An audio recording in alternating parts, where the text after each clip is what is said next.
Assalamualaikum warahmatullahi wabarakatuh. Kembali lagi bersama saya Aldi Abidin,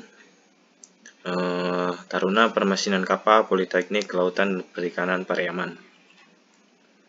Pada kesempatan kali ini saya akan mengulas tentang jenis-jenis aktuator.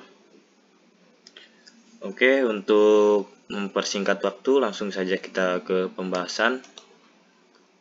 Sebelumnya saya akan menjelaskan tentang aktuator. Aktuator adalah sebuah alat mekanisme pengubah tenaga listrik maupun fluida menjadi kuantitas lain seperti kecepatan dan perangkat elektromagnetik, sehingga mampu menghasilkan energi kinetik. Energi kinetik yang dihasilkan akan digunakan untuk menggerakkan atau mengontrol sebuah mekanisme atau sistem. Biasanya aktuator diaktifkan oleh lengan mekanik yang digerakkan oleh motor listrik. Alat mekanik ini dikendalikan oleh pengontrol otomatis yang telah diprogram di antara microcontroller. Aktuator sendiri dapat melakukan hal-hal tertentu setelah menerima perintah dari controller yang bertugas mengoperasikan aktuator. Langsung saja kita ke jenis-jenis aktuator. Yang pertama ada aktuator diafragma dan pegas. Pegas dan diafragma aktuator adalah salah satu jenis yang berfungsi untuk mendorong batang aktuator ke bawah dengan udara dari wadah diafragma. Proses ini disebut sebagai direct acting. Hasil dari sistem ini berupa kompresi udara. Sebab hal ini terjadi saat pasokan tekanan berkurang. Akibatnya mendorong kembali batang penggerak. Keuntungan dari proses direct acting adalah biaya yang rendah dibanding jenis aktuator lain. Sebab alat ini tanpa adanya positioner tetap dapat melakukan proses perlambatan. Sedangkan kelemahan aktuator ini terletak pada ukurannya yang besar dan bobotnya yang berat, serta kemampuan output terbatas. Selanjutnya ada aktuator diafragma dan pegas bertekanan tinggi. Berbeda dengan aktuator sebelumnya, penggunaan pegas pada aktuator adalah untuk melepaskan dan katup digerakkan setelah memeriksa katup atau setelah daya dilepaskan. Sayangnya aktuator diafragma dan pegas bertekanan tinggi memiliki kekurangan, yakni membutuhkan pasokan tekanan tinggi senilai 2,8 bar atau lebih, dan masih memerlukan positioner untuk proses perlambatan. Sementara untuk keuntungannya yaitu beratnya ringan dan ringkas, tidak memerlukan penyesuaian pegas, dan komponen tidak harus mahal. Selain itu, aktuator diafragma dan pegas bertekanan tinggi ini memiliki sistem keamanan dan tidak memerlukan segel poros dinamis atau blok konektor batang konvensional jika ada komponen yang rusak. Lanjut kita ke aktuator piston pneumatik.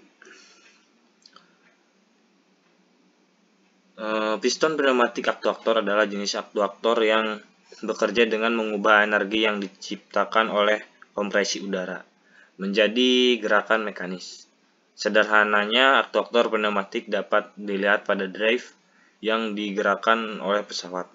Ketika udara dilepaskan, gerakan beradaptasi dengan jenisnya, baik linier maupun atau berputar. Keuntungan yang didapat menggunakan aktuator jenis ini adalah dapat dioperasikan pada suhu tinggi, tingkat kekuatan tinggi dan berat yang sangat cepat. Selain itu, konstruksi aktuator ini sederhana, kapasitas tinggi dan torsi rendah. Sayangnya juga aktuator ini memiliki kelemahan, yaitu harus diberi pegas, aksesoris tambahan, dan aksesoris untuk sistem ketika komponen rusak selama operasi mesin. Positioner juga mengakibatkan biaya yang lebih tinggi karena proses perlambatan diperlukan. Lanjut kita ke jenis yang terakhir.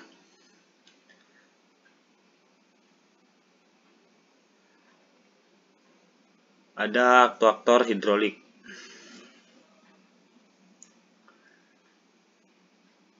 Elektrohidrolik aktuator adalah salah satu jenis yang dapat dipahami melalui hukum Pascal sebagai prinsip bekerjanya.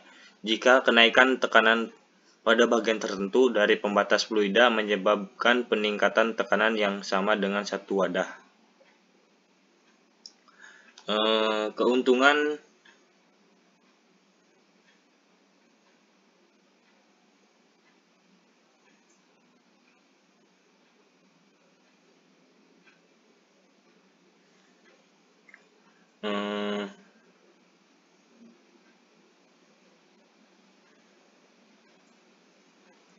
kita lanjut ke fungsi aktuator. Pada sistem pengendalian, fungsi aktuator adalah sebagai penguat sinyal kontrol yang berasal dari controller menjadi sinyal baru agar daya semakin besar dan sesuai dengan daya yang dibutuhkan. Selain itu, fungsi aktuator adalah sebagai penggerak atau pengontrol sebuah sistem peralatan mekanis. Aktuator diaktifkan oleh lengan mekanik yang digerakkan oleh motor listrik. Pengontrol otomatis yang telah diprogram bertugas untuk mengendalikannya di antara pengontrol otomatis yang telah diprogram bertugas untuk mengendalikannya di antara microcontroller.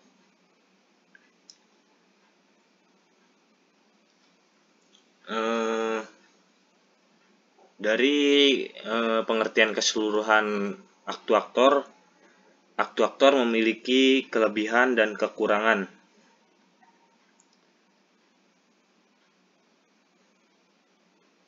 Untuk kelebihan dari keseluruhan aktuator yaitu cairan hidrolik berfungsi sebagai pendingin dan sebagai pelumas. Yang kedua, dengan ukuran kecil, tenaga atau torsi yang dihasilkan besar. Yang kelebihan yang ketiga adalah memiliki kecepatan reaksi yang tinggi. Selanjutnya, dapat dioperasikan secara terputus-putus. Yang kelima, tingkat kebocoran rendah. Yang terakhir, kelebihan yang terakhir yaitu fleksibel dalam desain. Untuk kekurangan dari aktuator, yang pertama ada tenaga hidrolik tidak tersedia dibandingkan dengan daya listrik. Yang kedua, biaya sistem lebih mahal. Yang ketiga, ada risiko kebakaran dan ledakan. Yang keempat, sistem cenderung kotor. Yang terakhir, memiliki sifat redaman rendah. Oke, terima kasih. Demikian informasi mengenai aktuator, jenis-jenis aktuator.